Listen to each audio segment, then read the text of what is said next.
ये है आपका बचपन का साथी जेक। जेक यानी एक कूल पर्सनैलिटी वाला स्केटबोर्डर। बट है इसकी सबसे खास बात है कि ये सीक्रेटली आधा इंसान और आधा ड्रैगन है। And yeah, Animation Vibes presents another exciting documentary video on your favorite childhood cartoon TV series American Dragon Jake Long. So without wasting time, let's watch intro and get started to know something exciting.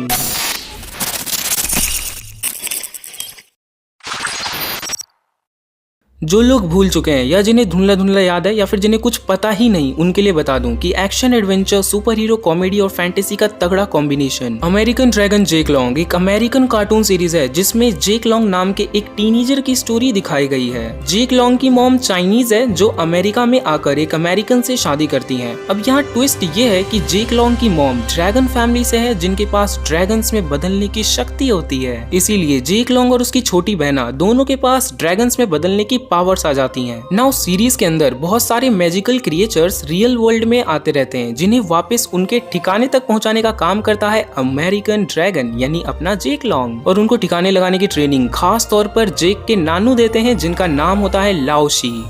In magical creatures के अलावा dragon slayer, huntsman और hunts girl भी American Dragon के main दुश्मनों में से एक है। और एक मजे की बात ये कि अमेरिकन ड्रैगन अपना जेक लॉन्ग है और वो जो हंट्स गर्ल है वो रोज नाम की एक स्कूल गर्ल है जो कि जेक का लव इंटरेस्ट है। दोनों एक दूसरे की सच्चाई ना जानते हुए ड्रैगन एंड हंट्स गर्ल के फॉर्म के साथ आपस में खूब लड़ते हैं। और एक लास्ट चीज, जेक के दो फ्रेंड्स हैं ट्रिक्सी और स्पर्ट जो कि इस सीरीज के मिर्च मसाले। इन्हीं के वजह से तो व्यूवर्स को हंसने का मौका मिलता है, खास करके स्पर्ट। सच कहूँ तो मेरे लिए सबसे मस्त और मजेदार कैरेक्टर स्पर्ट ही है। सो इतने धमाकेदार शो को किसने और कैसे बनाया वो भी जान लेते हैं। The creation story of American Dragon Jake long. 2 मार्च 1980 को जन्म हुआ अमेरिकन ड्रैगन जेक लॉन्ग के क्रिएटर जेफ गुड का।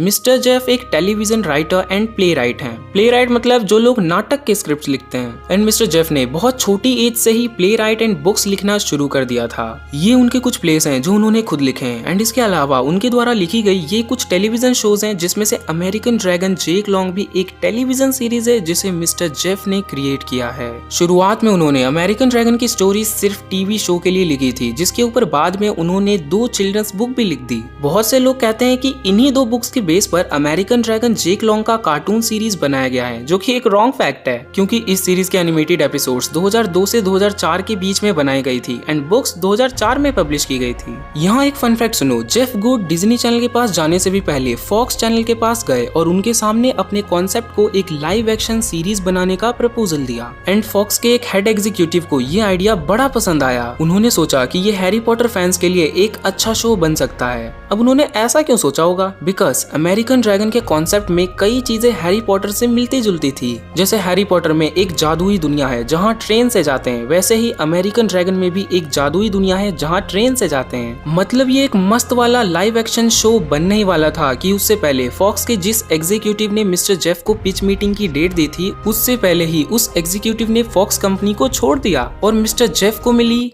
क्या मिल सकती है? निराशा ब्रो, निराशा। बट कोई ना, ये निराशा मिलनी भी जरूरी थी क्योंकि इसके बाद ही साल 2002 से 3 के बीच जेफ गुड ने डिज्नी के सामने इसका प्रपोजल रखा। बट इस बारी लाइव एक्शन सीरीज के लिए नहीं बल्कि एक कार्टून सीरीज के लिए। फिर क्या था, डिज्नी वाले मान गए तभी तो इसका कार्टून सीरीज बना। Eddie Guzelian and Matt Negrete Disney company में काम करते थे, शायद अभी भी करते होंगे। सो डिज्नी में काम करते हुए उन्होंने साल 2002 में एक कार्टून सीरीज किम पॉसिबल पर एक साथ काम किया। किम पॉसिबल क्या हुआ, नाम नहीं सुना? वैसे सुना तो मैंने भी नहीं था बट मोस्ट प्रोबेबली ये एक बहुत फेमस कार्टून सीरीज है क्योंकि इसके ऊपर 2019 में एक लाइव एक्शन मूवी भी आ चुकी है। मुद्दे की बात ये कि एडी गजेलियन एंड मैट नेग्रेट दोनों ने मिलकर जेफ गुड के साथ मिलकर उनके कॉन्सेप्ट को एक कार्टून शो में डेवलप करने का काम किया जिसका नाम उन्होंने अमेरिकन ड्रैगन जेक लॉन्ग रखा। तो क्योंकि डिज्नी ऑलरेडी इस शो को एयर करने के लिए हाँ कर चुकी थी, इसीलिए डिज्नी ने अमेरिकन ड्रैगन के 30-30 मिनट के 21 एपिसोड्स बनाने का ऑर्डर दे दिया जिसे एडी गजेलियन एंड मैट नेग्रेट की टीम ने लगभग 1.5 से 2 साल में बनाकर तैयार कर दिया। साल 2004 के एंड में ही अमेरिकन ड्रैगन को रिलीज किया जाने वाला था बट डिज्नी ने डेट आगे बढ़ाकर एंड में 21 जनवरी 2005 को इसे यूएस टीवी के टून डिज्नी चैनल पर रिलीज कर दिया। इसके टोटल 2 सीजन्स बनाए गए जिसमें टोटल 52+1 स्पेशल एपिसोड शामिल है। एंड 1 सितंबर 2007 को सेकंड सीजन के लास्ट एपिसोड को ब्रॉडकास्ट करने के बाद इस शो को को कैंसिल कर दिया गया और इसके नए सीजन्स नहीं बनाए गए। आपका सवाल, नए सीजन्स क्यों नहीं बनाए गए?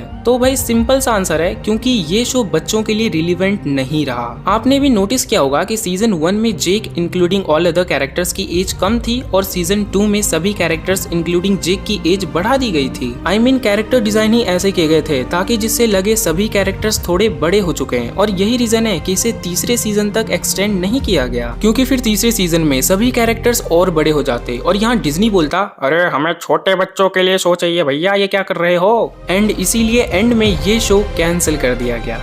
बैक टू द टॉपिक, 2007 से 2010 तक अमेरिकन ड्रैगन के कई बार ओल्ड एपिसोड्स के रीरन टून डिज्नी चैनल पर एयर किए गए, और जब 2009 में टून डिज्नी एक्सडी बन गया, तब भी इसके पुराने एपिसोड्स को डिज्नी एक्सडी पर एयर किया गया। और वो बात भी अलग है कि डिज्नी एक्सडी की हत्या करके उसे अब मार्वल HQ बना दिया गया है। Change in initial concepts. अब एक मस्त चीज सुनो, एक होता है दी बाइबल यानी क्रिश्चियंस का सैक्रेड स्क्रिप्चर, और एक दूसरा बाइबल होता है टीवी सीरीज का बाइबल। आप इसे टीवी शो बाइबल या पिच बाइबल भी बोल सकते हो। बेसिकली ये एक रेफरेंस डॉक्यूमेंट होता है जो किसी शो के क्रिएटर द्वारा बनाकर स्क्रीन राइटर्स को दिया जाता है। बट क्यों? क्योंकि इसमें उस पार्टिकुलर शो से रिलेटेड सारी चीजें होती हैं, जैसे शो में कौन कौन से कैरेक्टर्स होंगे, शो की story engine, settings, pilot and future seasons etcetera. जैसे हमारे केस में जेफ गुड तो अमेरिकन ड्रैगन के क्रिएटर हुए क्योंकि उन्होंने कॉन्सेप्ट बनाकर डिज्नी को दिया, plus Eddie Guzelian and Matt Negrete American Dragon के स्क्रीन राइटर्स हुए। मतलब स्क्रीन पर क्या क्या दिखाया जाएगा वो सब कुछ इन दोनों ने मिलकर ही लिखा था।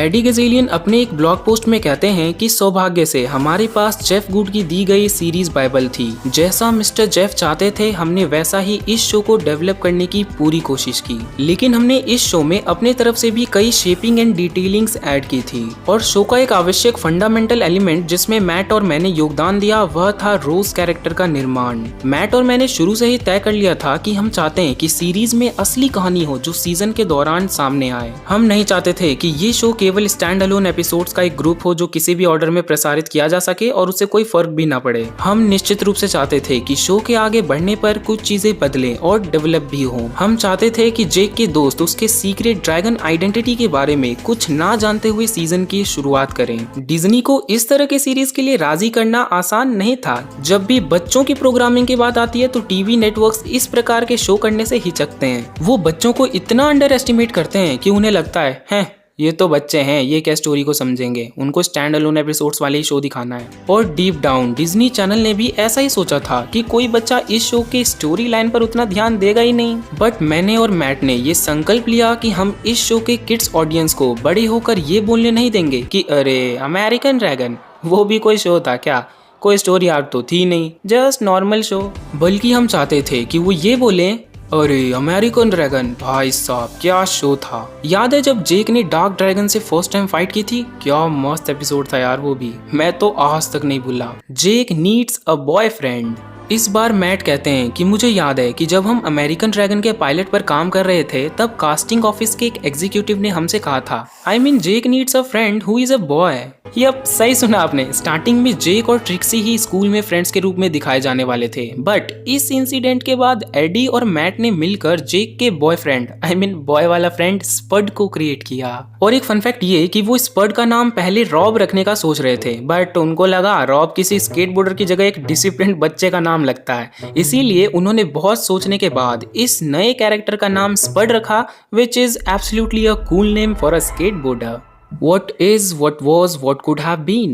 Again, Matt कहते हैं, sometimes decisions must be made not by choice but by necessity. For example, हम इस शो को simply American Dragon ही कहने वाले थे, लेकिन क्योंकि इसके नाम से ऑलरेडी एक मूवी बन चुकी थी, इसीलिए डिज्नी के लीगल डिपार्टमेंट ने हमें इसका नाम कुछ और रखने को कहा। और फिर हमने दर्जनों नाम सोचे, जैसे American dragon NYC, the first American dragon, यहाँ तक कि एक्सट्रीम ड्रैगन नाम भी सोचा था, जो कि किसी टीवी शो की जगह एनर्जी ड्रिंक का नाम ज्यादा लगता है। एंड फाइनली हमने अमेरिकन ड्रैगन के साथ जेक लॉन्ग का नाम जोड़कर टाइटल रखने का सोचा, बट यहाँ भी एक समस्या थी, जेक लॉन्ग अमेरिकन ड्रैगन या अमेरिकन ड्रैगन जेक लॉन्ग, क्या नाम रखें? एंड या फाइनली हमने इसका नाम अमेरिकन ड्रैगन जेक लॉन्ग रखा। कहानी समाप्त नहीं हुई, एक बार फिर से डिज्नी के लीगल टीम ने हमसे कहा कि थॉर्न का नाम बदलो। नाउ एक क्विक फैक्ट, रोज के सेकंड आइडेंटिटी का नाम ओरिजिनली थॉर्न ही था, जो कि बाद में चेंज करके हंट्स गर्ल रख दिया गया।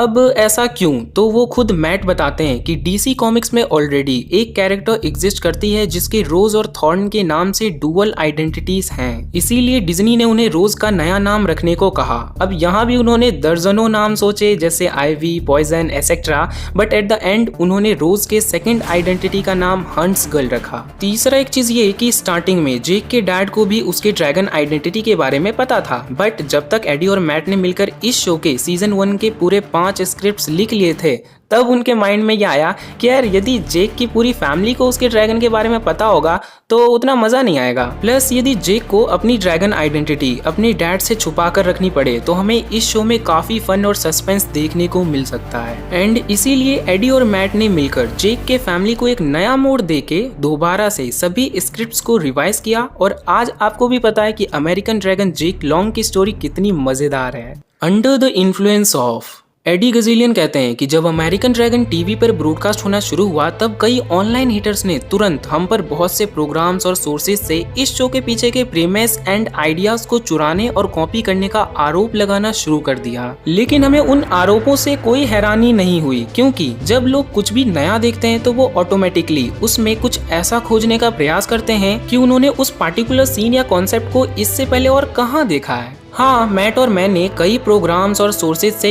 इस शो के लिए इंस्पिरेशन लिया था, जैसे हैरी पॉटर, स्टार वॉर्स और buffy the vampire slayer etcetera. But सबसे फनी चीज ये थी कि मोस्ट ऑफ द हेटर्स ने एक्चुअल सोर्सेज की जगह कुछ ऐसे प्रोग्राम्स की कॉपी करने का आरोप लगाया जिन प्रोग्राम्स का नाम तक हमने नहीं सुना था, और वो प्रोग्राम्स थे Danny Phantom and Juniper Lee. Juniper Lee cartoon network पर आने वाला शो था जो अमेरिकन ड्रैगन से कुछ ज्यादा ही मिलता जुलता था। दोनों शो में इतनी ज्यादा समानताएं शायद महज इत्तेफाक ही है। एंड इस तरह का पैरेलल डेवलपमेंट एंटरटेनमेंट इंडस्ट्री में हर समय होता रहता है। Season 1 versus season 2।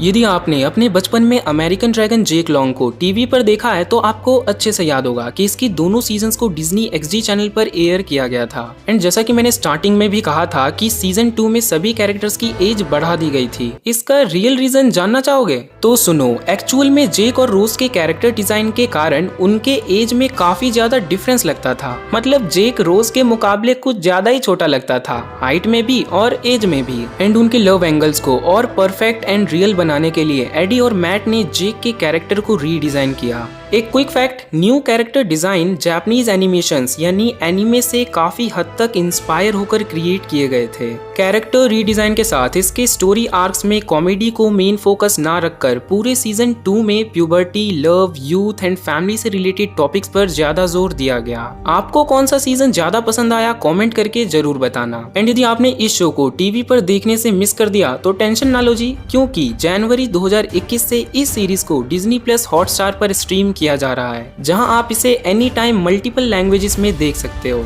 I hope आपने इस वीडियो से ये समझा होगा कि एक कार्टून शो को बनाने के लिए कितने पापड़ बेलने पड़ते हैं। आई मीन कितना दिमाग खर्च करना पड़ता है, किसी शो के नाम तक को रखने के लिए कितनी सारी चीजों को ध्यान में रखना पड़ता है एंड सो ऑन। यदि आप इस वीडियो से रिलेटेड कुछ पूछना चाहते हो तो आप मुझे मेरे इंस्टाग्राम आईडी animation_vibes पर डायरेक्ट मैसेज कर सकते हो। प्लस इन दोनों वीडियोस को भी जरूर देखना if you are new to my channel.